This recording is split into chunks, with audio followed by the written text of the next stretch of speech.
Nu dargaggoon islaamummaa amantii teenyaaf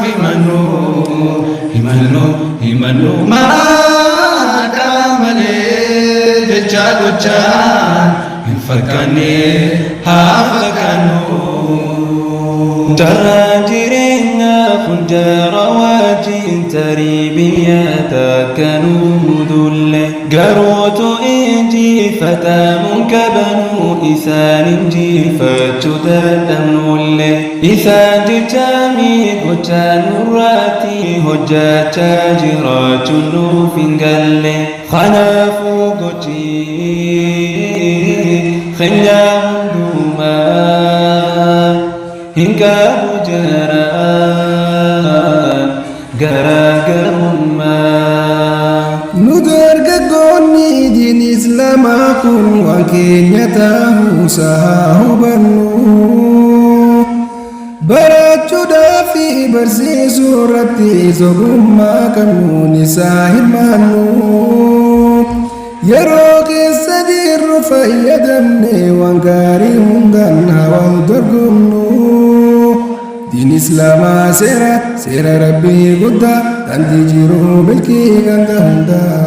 Hojjaan fallaa fi maqaan islaamaa taa'anii jiraachuun kun akkamiin osoo warraabbiin ittiin nu ajaaje takka hojjanneen argamin osoo waan inni irraa nu dorgee jiru hundumaa irraan dorgamin akka namaa huma waan sodaatu hin qabne jiraachaa jirra gallakkifamne. Miil tokkoon diinaa tokkootiin keessa dhaabbachuun keenya eessa nu geessa maaliif uumamne dhufne as keessa if gaafachuun keenya baay'ee murteessa dammaqanii deemuun karaa namaa baasa boruu miti yeroo amma barbaachisa.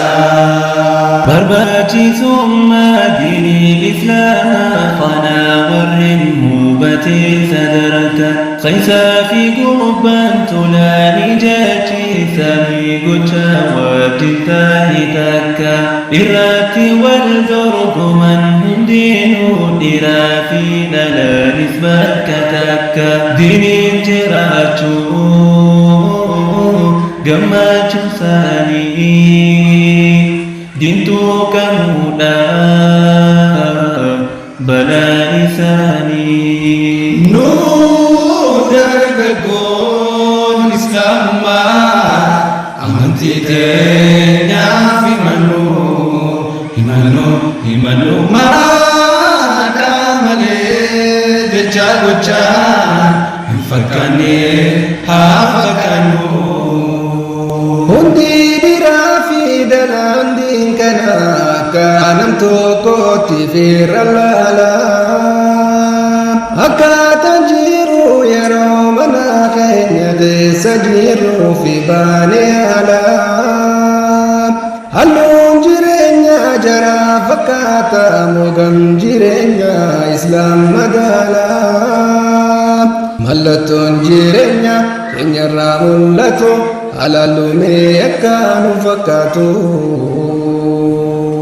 Diin tokkummaa fi wal jaalachuutti ajaajee hiddaan buqqeessu jibba dhugaa walitti himaa jiraadhaa jeenu gorsaa isaaf jiba dhugaa walitti himaa jiraadhaa wal gowwomsuu fi isaaf jiba walis gargaaraan jaatoltu wal yaamaantu raayis wal qaba garuu an islaamaa mummaa himachuu malee hin dandeenye itti hojjechuu an akka maataa khiyyaatti jechuu hin dandeenye diinarraa mul'achuu.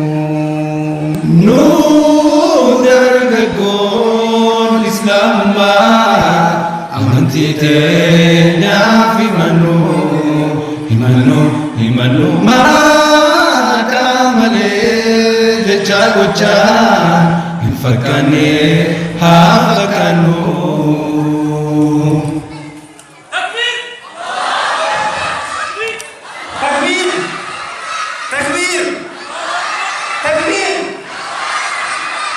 sudah kena tapi